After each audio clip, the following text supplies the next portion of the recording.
प्रेम से बोलिए सावित्री माता की जय, सत्यवान बाबा की जय, वट वृक्ष की जय। गुरु भाई बहना, मैं एक सावित्री व्रत की कथा सुनाने जा रही हूँ। जो भी वट सावित्री व्रत का कथा सुनते हैं उनका सुहाग लंबी होती है, पुत्र की प्राप्ति होती है, घर में धन की वृद्धि होती है, घर में सुख शांति मिलती है। और इस कथा को पूरा सुनना चाहिए, कभी आधी अधूरी नहीं। इस कथा को जितना शेयर करते हैं उतना पुण्य की प्राप्ति होती है, उतना सुहाग की लंबी आयु होती है और घर में सुख शांति मिलती है। इसलिए कथा को पूरा सुनिए और रहस्य जानिए। गुरु भाई बहना, एक गांव में, लीलापुर गांव में एक किसान रहते थे और किसान की पत्नी, किसान और किसान की पत्नी। किसान जो थे भगवान का भक्त थे।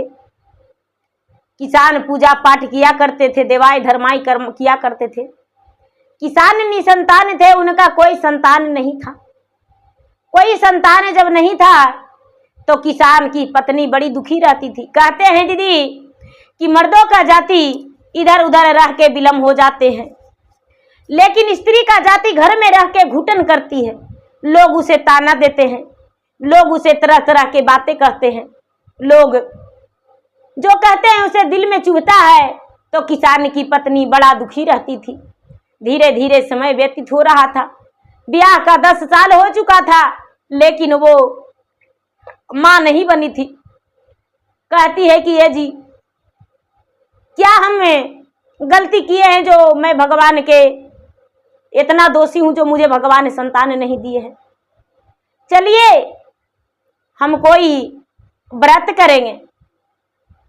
ए दीदी, जो किसान के पत्नी और किसान हैं दोनों घर से बाहर हो गए और चलने लगे। चलते चलते चलते कि तीर्थ धाम में जा रहे थे दीदी। एक पीपल का वृक्ष था, वहीं वट वृक्ष भी था। बड़ी सारे लोग पूजा पाठ कर रहे थे। ये भी गए से कहने लगे कि भाई यहाँ पर आप सब क्या कर रहे हैं। सब लोग वो बोले हम वट सावित्री व्रत का पूजा कर रहे हैं, हम वट वृक्ष का पूजा कर रहे हैं।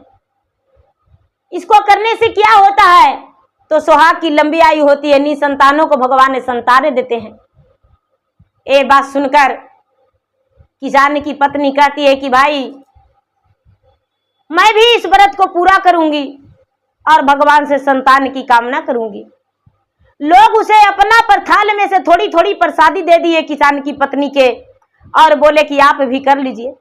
किसान की पत्नी जो है दीदी, जो गुजगा हुआ जो चना होता है दीदी, जिसमें अखुआ हो जाता है, उसका आंचल में दे दिया और बोले कि हे बहन जी, आप ये आंचल में ले लीजिए। और आंचल में लेके और आप भगवान से प्रार्थना कीजिए कि हे भगवान, मुझे संतान की प्राप्ति दे दीजिए, आपको अवश्य संतान होगा। ए दीदी, वो बेचारी किसान की पत्नी भगवान से प्रार्थना की और भगवान से प्रार्थना करके और भगवान से बोली, भगवान मुझे संतान दे दीजिए, घर में अन्न धन लक्ष्मी की प्राप्ति दे दीजिए। और घर को लौट आई। पूजा पाठ उस दिन से किसान की पत्नी भी करने लगी। धीरे धीरे कुछ दिन में पता चला कि वो गर्भवती है। कहती है कि इस व्रत को हम भी पूरा करेंगे, इस व्रत को करेंगे और व्रत को करके हम भगवान को पूजा पाठ भी करेंगे। व्रत करने लगी दीदी, बट सावित्री व्रत पूजा करने लगी। सावित्री और सत्यवान का कथा भी सुनने लगी, जिसमें जो सावित्री का पिता हैं अपने पुत्री को कहते हैं कि पुत्री, वो तो सत्यवान जो सावित्री थी उसके पिता निसंतान थे। बड़ी कोशिशों के बाद उन्हें संतान एक सावित्री जन्म ली थी। तो उसे वर ढूंढने का खुद ही बोले थे कि पुत्री तू अपना वर ढूंढ लो, अपना योग वर ढूंढो, अयोग वर ढूंढ के उससे विवाह कर लो। तो अपने मंत्री के साथ सावित्री जब वर ढूंढने गई थी दीदी, तो वर ढूंढते ढूंढते सत्यवान जो थे एक लकड़हारा का पुत्र थे। लकड़ी काट रहे थे और लकड़ी काट के अपना गांठ बना के ला रहे थे और सावित्री देखी तो मन ही मन उसे पति स्वीकार ली। वर ढूंढकर घर लौटी तो जो सावित्री के पिता थे वो पूछे कि पुत्री क्या तुझे वर मिला? तो कहती है कि हाँ, हमें सत्यवान को पति स्वीकार कर लिया हूं। तभी नारद जी आए और बोले कि भाई, जिसे पति स्वीकारी है वो तो 12 वर्ष का आयु है उसका, और वो उसका मृत्यु बहुत जल्दी है। कहती है कि नहीं, चाहे जो हो जाए मैं पति उसी का बनाऊंगी। जो सावित्री थी ठान ली थी कि हम पति उसी का बनाएंगे, और विवाह भी उसी करेंगे, उसी से करेंगे। दीदी, ये जो सावित्री थी, सावित्री तो सत्यवान से शादी कर ली और अपने ससुराल चल गई, ससुराल में रहने लगी। ससुराल में रहते रहते रहते रहते धीरे धीरे जब 12 बरस उसका पति का आयु पूरा दीदी, तो 12 बरस आयु पूरा तो क्या होता है, सावित्री भी साथ में जाती है अपने सास की आज्ञा पाकर। सास से कहती है कि माँ जी हम भी लकड़ी चुनने जाए, लकड़ी काटने। तो सास कहती है कि बेटी जाओ, अच्छी की बात है। सावित्री चली जाती है दीदी, कहाँ, अपने पति के साथ मदद करने के लिए। लेकिन एक दिन, जिस दिन उसका पति का मृत्यु का दिन था, उस दिन उसके पति पेड़ के वृक्ष पर चढ़े, लकड़ी का कुल्हाड़ी लेकर टहनी पर चढ़े, तो उनका पांव हाथ थरथराने लगा। सावित्री कहती है आप नीचे की ओर चले आइए। नीचे के ओर चले आए, अपना जांग पे सावित्री लेकर अपने पति को बाल सहराने लगी, पांव हाथ दबाने लगी। उसके पति का जो प्राण था वो तो निकालने यमराज आ गए, और यमराज उसके पति का प्राण को भी निकाल लिए दीदी। अब सावित्री जो है यमराज के साथ धर ली कि हम भी साथ चलेंगे। यमराज कहते हैं कि पुत्री तुम घूम जाओ, कोई वर मांग लो, मांगना है तो मांग लो, लेकिन पति को प्राण को मत मांगना। कहती है ये नमस्तु। सावित्री कहती है कि जो मेरे पिता का राज्य था वो वापस हो जाए तो ठीक है, वो भी हो जाएगा। मेरे सासू माँ और मेरे पिताजी जो हैं अंधा अंधी हैं, उनका नेत्र वापस हो जाए, वो नेत्रहीन है। तो वो भी कहते हैं यमराज की ठीक है, वो भी नेत्र हो जाएगा। कहते हैं कि हे भगवान, हे यमराज, मुझे 100 पुत्र हो जाए। वो भी कह दिए कि तो ठीक है, हो जाएगा। तो कहते हैं महाराज 100 पुत्र होगा कैसे, जब मेरे पति का प्राण आप लेके चले जाएंगे तो मुझे 100 पुत्र होगा कैसे? 100 पुत्र नहीं हो सकता है। यमराज भी वहां पर अब सोचते हैं कि ये तो सही है, वैसा ही करके यमलोक चले गए। और यमलोक में सावित्री अपना वचन को रखी, और सावित्री को पति को प्राण वापस करना पड़ा, और सावित्री अपना पति को प्राण लेकर आई। जब शाम हो गया, लकड़ी लेकर नहीं लौटे, उसके माता पिता जो थे नेत्रहीन थे, नेत्र हो गया। जब अपने पति को पति को साथ लेकर लौटी तो जो सास थे ससुर थे गुस्साने लगे। कहती है माँ जी, पिताजी ऐसे ऐसे हाल हुआ। वो तो जानते थे कि मेरा पुत्र का इतना ही दिन का आयु है, 16 वर्ष का ही आयु है, तो मेरा पुत्र का आयु एक दिन खत्म होने वाला है। उनका पूरी राजपाट लौट गया था, सावित्री अपना प्राण को लौट। वैसा ही दीदी वो जो किसान की पत्नी थी अपने पुत्र मांगने के लिए व्याकुल थी, वही सावित्री व्रत की थी और इसका पुत्र हो गया। दीदी बेचारी किसान की पत्नी जो थी वो आंचल में बांध कर आई और अपने पति से बोली कि हम भी व्रत रखेंगे, पूजा पाठ करेंगे। पूजा पाठ करने लगी, शुरू कर दी। धीरे धीरे समय बीतता गया, 4-6 महीना बीता, गर्भवती हो गई। 1 संतान हुआ, 2 संतान हुआ, बड़ी खुश हो गई। 2 संतान बड़ा हो गया दीदी, बड़ा हो गया। ये व्रत करना नहीं भूली, चर्चा भजन करते रह गई। धीरे धीरे धीरे धीरे दोनों बच्चा बड़ा हो गया। जब दोनों बच्चा बड़ा हो गया दीदी, तब बड़ा बेटा जो था, बड़ा बेटा का ब्याह हो गया और बड़ी बहू घर में आ गई। बड़ी बहू घर में आ गई तो बड़की बहू जो थी बड़ा काम चोरनी थी, कोई भी काम अपना नहीं करना चाहती थी। कोई भी काम कोशिश करती थी कि मेरा सासू माँ ही कर दे, मैं ना करूं। नहीं तो आंगन में झाड़ू देने के लिए कोशिश करती थी, नहीं तो किसी को भोजन, और नहीं तो और अन्य काम। बुढ़िया जो थी बेचारी किसान की पत्नी कभी भी अपने बहू को डांटती फटकारती थी नहीं। धीरे धीरे समय बीता। कुछ दिन हुआ, जिस दिन बुढ़िया पूजा पाठ करती थी, कोई उच्च अच्छा सा पूजा रहता था, जैसे काशी व्रत हुआ, बड़ सावित्री व्रत हुआ, छठ का दिन हुआ, उस दिन मांसाहारी भोजन बड़ी बहू बड़ी प्रेम से खाती थी और लगता था कि बुढ़िया का व्रत को हम तोड़ रहे हैं, बुढ़िया का अपमान कर रहे हैं। धीरे धीरे कई बार सो चुका था, जो बड़ी बहू थी किसी के घर चर्चा में चल जाती थी, किसी के घर पूजा पाठ में चल जाती थी, शादी ब्याह में चल जाती थी, घर का कामों में उसे मन नहीं लगता था। धीरे धीरे किसान का छोटा बेटा का भी ब्याह हो गया और छोटी बहू भी आ गई। छोटी बहू भी आ गई दीदी। तो छोटी बहू आई तो कोई काम पूजा पाठ नहीं जानती थी। अपना सास को देखी कि मेरे सास जो है एक लोटा जल लेकर मंदिर जाती है, तो वो भी जल चढ़ाने लगी भगवान को। सास मेरा पूजा पाठ करती है, तो सास वो भी पूजा पाठ करने लगी, पूजा पाठ करने लगी दीदी। और धीरे धीरे समय बीतते बीतते बुढ़िया जो थी, बुढ़िया इस दुनिया से चल बसी। किसान जो थे, किसान और किसान की पत्नी दोनों चल बसे, दोनों बहुएं रह गई। अब जब दोनों बहुएं रह गए दीदी, तो छोटी वाली जो थी उतना सीख भी नहीं पाई सास का लूर ज्ञान, और सास जो चल गई। तो वट सावित्री व्रत का पूजा आया, तो बड़ी वाली जेठानी करती थी, तो छोटी वाली कहती है कि ये दीदी आप सावित्री व्रत पूजा करते हैं, क्या क्या रखते हैं दीदी? तो कहती है कि अरे बहू, अरे तुम नहीं जानती हो, सिंदूर नहीं रखना, जो खाना बनाती हो चूल्हे का छाई रहता है वो बहुत सारा रख लेना और उसी को बट वृक्ष में लगाना।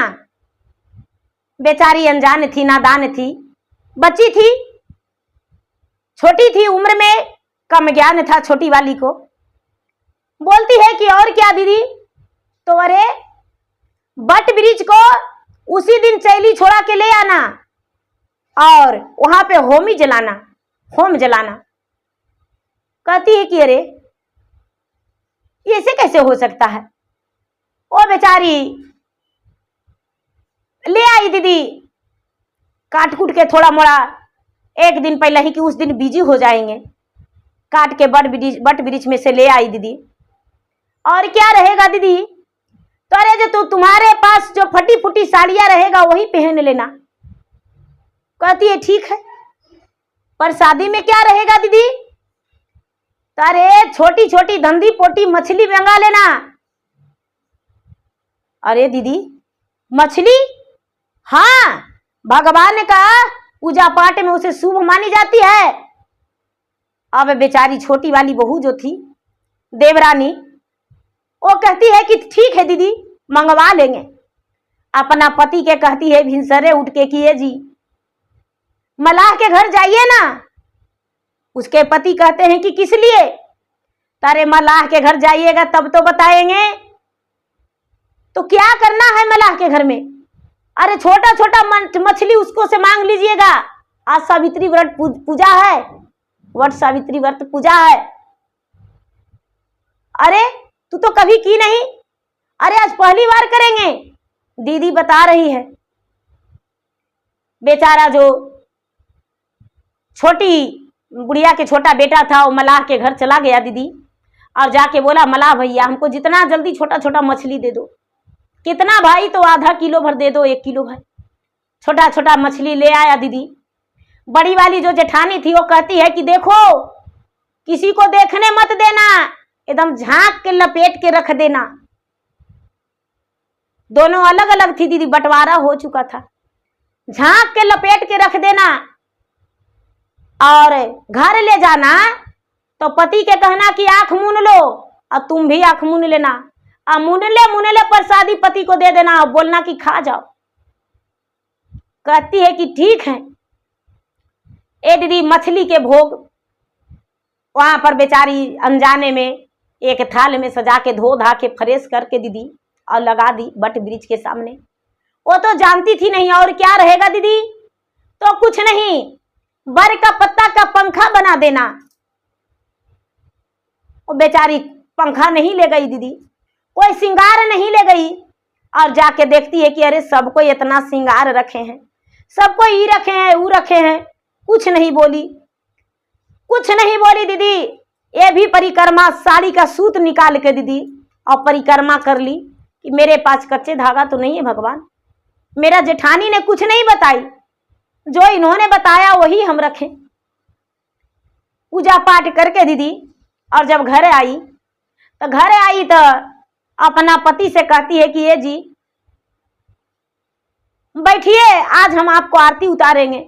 आरती उतारी, चंदन लगाई, और चंदन लगा के और वही मछली निकाल के दीदी प्रसादी अपना पति को दे दी। जो विष्णु भगवान है दीदी और लक्ष्मी माता दोनों बैठे हुए थे दीदी स्वर्ग में, विष्णु लोक में। लक्ष्मी माता कहते हैं विष्णु भगवान के कि हे महाराज, हे प्राणनाथ, आप तो जानते हैं कि वह नादान है, उसको क्या कोई ज्ञान नहीं है, लेकिन कच्चा मछली यदि उसका पति चबा के खाएगा तो बताइए वो मर जाएगा, उसका मुख में पूरा अटक जाएगा, वो मर जाएगा। विष्णु भगवान कहते हैं कि अरे ये कैसे हो सकता है, ये नहीं होगा, आप देखते तो जाइए, ऐसा नहीं होगा, आप देखिए आगे आगे होता है क्या। विष्णु भगवान, हे लक्ष्मी, हे मेरे प्राण प्रिय, मैं तो अपने भक्तों को बिल्कुल सदैव रक्षा करता हूं, अपना भक्त को भला कैसे बुरा कर होने दूंगा। इसकी माता जो थी मेरा भक्त थी, और इसके साथ अन्याय नहीं होने देंगे, न्याय होगा। ऐसा कह के विष्णु भगवान चुप बैठ गए। जब उसका पत्नी मछली का आंख मुल्ले मुल्ले भोग दी, प्रसादी दी, तो प्रसादी में 5 मेवा हो गया। उसके पति खा लिए, अरे बड़ा सुंदर बड़ा स्वादिष्ट प्रसादी था, बड़ा अच्छा लगा। और जब मछली उघारी है दीदी तो देखती है कि सब मछली सोना का हो गया, टुकड़े टुकड़े में सोना का हो गया, सब सोना का हो गया दीदी। लक्ष्मी माता का प्रवेश उसमें हो गया, लक्ष्मी माता जो है अपना शक्ति उसमें प्रवेश कर दिए मछली में, और सारा मछली सोना का हो गया। उसके पति देखते हैं तो कहते हैं अरे सारा मछली सोना का हो गया, ये कैसे हुआ चमत्कार। अरे बड़ी दीदी ने बताई थी, बड़ी दीदी ने बोली थी कि मछली का भोग लगाना, मछली का भोग लगाए सोना का हो गया। ए दीदी, उसके पति उसी मछली को बेचकर दीदी पूरे घर बना लिए, कारोबार कर लिए दीदी, बहुत बड़ा अमीर बन गए आदमी। बुढ़िया का छोटा बेटा, माता का किया धरा पुत्र को मिलता है दीदी, संतान को मिलता है। जो पाप करेगा वो भी, पुण्य करेगा वो भी, नहीं कैसे मिलेगा। छोटा बेटा जो है दीदी बहुत बड़ा अमीर बन गया। बड़ी वाली जो जेठानी है वो कहती है कि अरे छुटकी, जब से तू सावित्री व्रत पूजा की हो, चर्चा भजन में जाने लगी हो, तब से तुम्हारे पास धन हो गया। क्या करती हो, कैसे तुम्हारे पास इतना धन हो गया। छोटी वाली कहती है कि दीदी आप ही का तो कृपा था दीदी, आप ही तो हमको धन होने का मौका दिए दीदी, बताए आप जैसे कहें दीदी वैसी हम किए। अरे क्या हम कहे, हम सावित्री व्रत किए दीदी, आप बोले ना कि मछली का भोग लगाना, तो मछली का भोग हम लगाए, कपड़ा से झाँक के किसी को देखने नहीं दिए थे दीदी। और जो भभूतिया ले गए थे दीदी बट वृक्ष में पूजा करने के लिए, वो तो चंदन हो गया था और पीला सिंदूर हो गया था। जानते हैं वो सिंदूर हम पूरा साल कर रहे हैं, और चंदन वहां पर लगाए, भगवान को पूजा किए, अपने पति देव को पूजा किए, लीलार में लगाए, और रोज टीका लगा देते हैं। उनका भी आधा सिंदूर आधा चंदन हो गया, और मछलियां सब सोना हो गया। वो मछली को ले जाके बेच रहे हैं, ये घाटे में नहीं करता है, रोज बेचते हैं। और देखिए दुकानों दौरी में पूंजी लगा रहे हैं। हम अच्छा से खा पी रहे हैं, देखिए बालो बच्चा मेरा सुखी है, अब एगो दूगो बच्चा भी है वो भी ठीक है। अब देखिए अब कोई दिक्कत नहीं, हम सावित्री व्रत अब फल फूल ला के करते हैं दीदी। देखिए इस बार हम व्रत किए तो फल फूल लाए, सबको देखे तो उसी तरह हम पूजा करते हैं। अब मछली का भोग नहीं लगाते हैं। सबको देखे तो हम सोचे कि नहीं ऐसे करना चाहिए। ब्राह्मण देवता जो है कथा सुनाए तो कथा हम पढ़ के सुन के और उसी तरह अब हम करते हैं। बड़ी वाली जो है वो सोचती है कि आहा, उसी को देखा देखी क्यों ना हम भी वैसा ही करें। हम भी मछलिए के भोग सावित्री व्रत में लगाएंगे, हम भी मछलिए का भोग लगाएंगे। सावित्री वट सावित्री पूजा आया दीदी, जेठ अमावस का दिन पहले ही एक दिन मलाह के जाके वो कहती है कि ए मलाह भैया, सवेरे में हमको 4 बजे 1 किलो मछली दे दीजिएगा। मलाह भैया कहते हैं कि किस लिए? तो ए मलाह भैया, हम सावित्री व्रत में ले जाएंगे। मलाह भैया चौंक गए, कहते हैं कि अरे आप पागल हो गए हैं, सब ले जाते हैं फल फूल, अब मछली जो ले जाइएगा? तो हाँ, सब कोई मछली वहां ले जाते हैं, हम भी ले जाएंगे। मेरा छोटकी गोतनी मछली का भोग लगाई वहां पर प्रसादी के रूप में। तो देखिए मेरा छोटका देवर का कितना बड़ा बिल्डिंग हो गया, कितना बड़ा बिजनेस कर लिया, और हम जो है गरीब के गरीबे रह गए। हम ही उसको बताए थे। मलाह का काम था दीदी, 10 रुपये किलो मछली, 1 किलो मछली उसको छान के दे दिए। मछली ले आई, बड़े प्रेम से उसको धो के और जाके ले जाके वट वृक्ष के पास, जिसको पूजा शुद्ध से होता है दीदी, हम शुद्ध शाकाहारी, वहां पर मछली का भोग लगा दी। मछली का भोग लगा दी दीदी, और मछली का भोग लगा के पूजा पाठ कर ली। सब कोई अपना प्रसादी लेकर दीदी घर आए। ब्राह्मण का दान सब कुछ दिए दीदी, ये भी दान दिया। मछली का भोग कैसे दान करती है? तो सोना चांदी का आस में घर लेकर आई दीदी। अब घर लेकर आई तो अपना पति को देती है दीदी, आंख मुनले। तो उसका पति आंख मुनले है दीदी, और हाथ ऐसे किए तो हाथ में क्या काट लिया दीदी? काली नाग काट लिया दीदी। वो मछलिया एक काला नाग बन गया, अब काट लिया दीदी। उसका पति जो है दीदी वहीं पर टप सपर रह गए। बड़ी गोतनी का पति वहीं पर रह गए दीदी। और मछली जो है पूरा घर में सांप पूरा बुलने लगा दीदी, सांप बिछा होके बुलने लगा। सब पांचमुखी नाग होके बुलने लगा दीदी।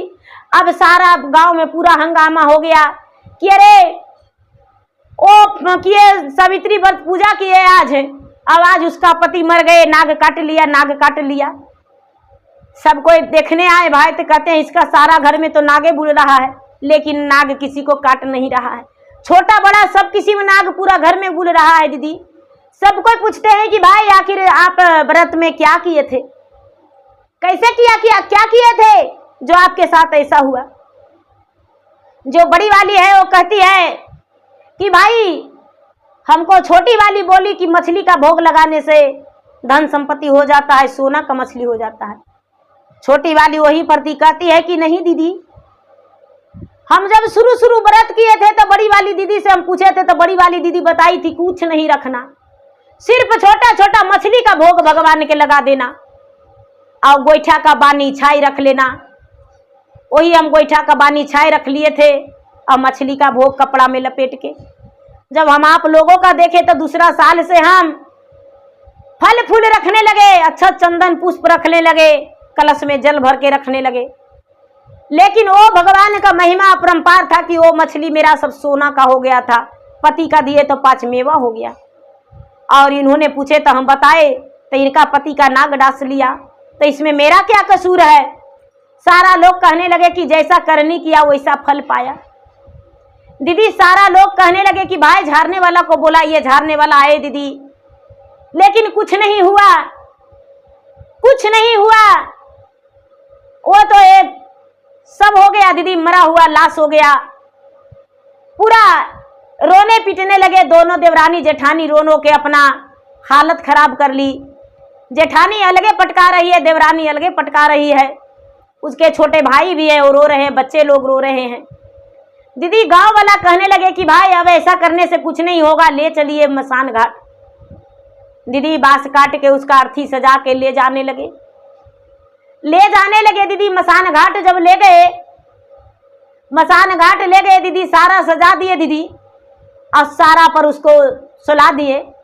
सारा पर सुला के उसको जब मुख अग्नि देने लगे दीदी, तब अचानक दीदी एगो सफेद वस्त्र में वहां पर प्रकट हो गए ब्राह्मण का रूप धर के विष्णु भगवान वहां पर आए। कहते हैं कि अरे भाई क्या हुआ है, सब लोग पूरा गांव में रो रहे हैं और ये जो व्यक्ति हैं वो कौन है। सब लोग बोले कि बाबा क्या बतावे ब्राह्मण देवता, इन्हें नाग डांस लिया है। कहते हैं कि पाप का सजा मिला है, जरा इसके पर से लकड़ी हटा दो, लकड़ी हटा दो, थोड़ा देखते हैं। जो विष्णु भगवान है दीदी, वो शंकर भगवान के अर्जी लगाए कि हे महाराज, आप नाराज क्यों हैं, अपना नाग को भेज दीजिए, अपना नाग को भेज दीजिए और इसका प्राण को रक्षा कीजिए। शंकर भगवान विष्णु भगवान का पुकार सुन लिए दीदी। उनका जो बासुकीनाथ नाग है दीदी, दौड़ता हुआ गया, उनका अंगूठा में डासा दीदी, कई जगह डासा, उसका विष चूसा और विष चूस के उसका प्राणों को रक्षा किया। वो जो बुढ़िया का बड़ा बेटा था दीदी, वो जीवित हो गया। सब लोग पूरा जय जयकारी किए दीदी और ब्राह्मण को दान देने लगे। तो ब्राह्मण जो है अपना रूप में आ गए, विष्णु भगवान का रूप में आ गए। सारा लोग देख के कहते हैं कि महाराज ये हाल कैसे हुआ। कहते हैं कि देखो ये हाल पाप का सजा पाप मिला है। जो वट सावित्री व्रत का पूजा है वो बड़ा शुद्ध है, सुहाग के लंबे आयु के लिए किया जाता है। उस दिन एक मच्छर भी ऐसे करके नहीं मारा जाता है। हर सुहागन उस व्रत को करती है और उस व्रत को करने से घर में संतान की वृद्धि होती है, लक्ष्मी माता आवाहन होते हैं, चारों कोने में लक्ष्मी माता बैठते हैं, घर में देवी देवताओं का प्रवेश होता है। और इन्होंने क्या किया, इन्होंने तो मछली का भोग लगाया, एक का तो अनजान में लगवा दी, उसका भी पाप और इसका भी पाप, दोनों का पाप का सजा का भागीदारी, इसका विधवा बनना पड़ा। उसका पत्नी जो थी दीदी, वहां पर लोग बुला के ले गए कि एक ब्राह्मण आए हैं, वो आपको बुला रहे हैं। वहां पर गए दीदी, सारा लोग गांव का जुट गए कि भाई कौन सा ब्राह्मण मसान घाट में आए हैं। सब लोग सुन के कहने लगे कि बाबा इस व्रत का विधि क्या है, इस व्रत का विधि कैसे करना चाहिए। विष्णु भगवान तो स्वयं प्रकट थे। कहते हैं इस व्रत का विधि ये है कि एक दिन पहले नियम के अनुसार स्नान करके भोजन करना चाहिए और सास ससुर को चरण छूना चाहिए, सास ससुर से आशीर्वाद लेना चाहिए, घर में शुद्ध शुद्ध भोजन बनाना चाहिए, चने का दाल हो, रोटी हो, चावल हो, जो भी खाते हैं शुद्ध शुद्ध भोजन खाना चाहिए। और सुबह में सूर्य उगने से पहले अगर जो व्रत पूरा कर लेते हैं तो बड़ी अच्छी की बात है।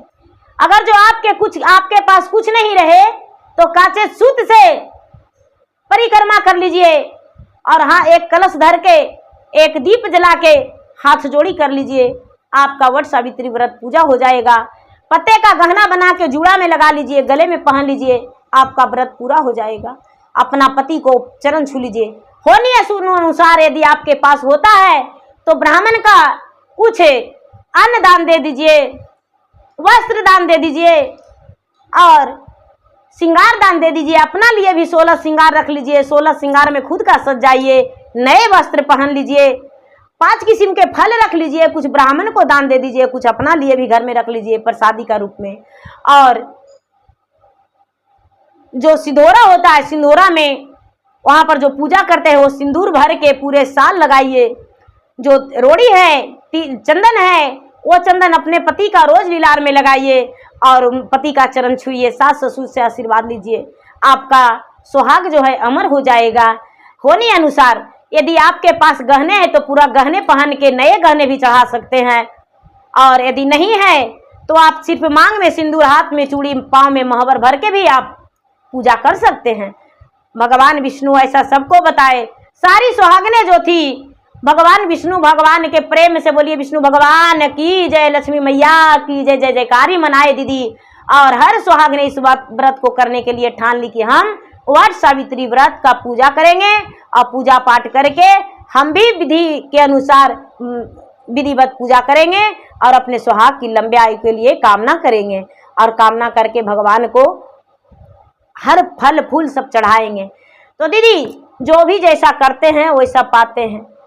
देवरानी के लिए तो सोची थी जेठानी कि इसका पति मर जाएगा, लेकिन हुआ क्या, उसी का पति पे भारी पड़ गया। उसको तो कोई सजा नहीं मिला दीदी, लेकिन दुख तो भगवान थोड़ी देर के लिए दे दिए। सजा तो मिला दीदी, उससे बड़ा क्या सजा हो सकता है। भगवान करे किसी के साथ वैसा नहीं हो दीदी। पति पुत्र खुशी है दीदी, भाई भतीजा खुशी है, तो संसार में उससे बड़ा कोई खुशी नहीं है।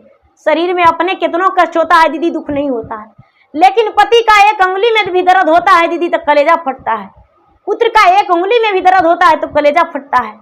भाई भतीजा को अगर दुखी सुन जाते हैं दीदी तो पहाड़ टूट जाता है, लगता है कि उड़ के चल जाए, मेरा स्तन में पंख लग जाता और चल जाते, अपना भाई भतीजा को रक्षा करते, मेरा परिवार सुखी रहता।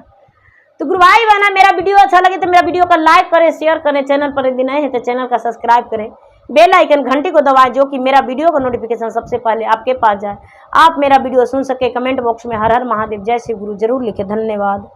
हर हर महादेव, घर घर महादेव।